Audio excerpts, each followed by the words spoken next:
je ne savais pas quoi faire de moi dans l'existence.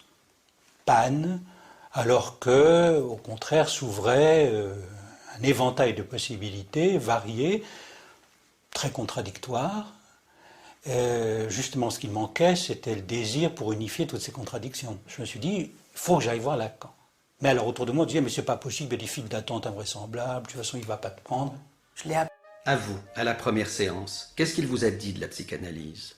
Il m'a dit, écoutez, on finit toujours par devenir un personnage de sa propre histoire. La psychanalyse, simplement, permet d'accélérer les choses. Vous obtenez des effets de style qui peuvent être intéressants. C'est la différence entre un long roman et une courte nouvelle. Je pense que la psychanalyse vous intéressera pour ça.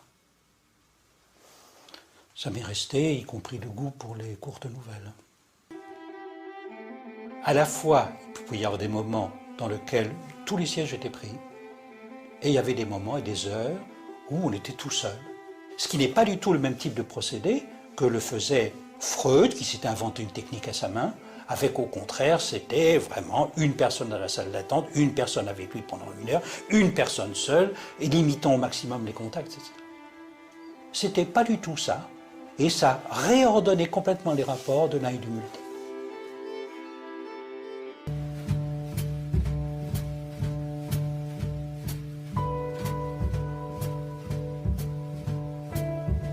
Il y a certainement un maniement de l'espace, disons du privé et du public, qui faisait tout de même que chez Lacan se brouillait l'espace privé, l'espace public.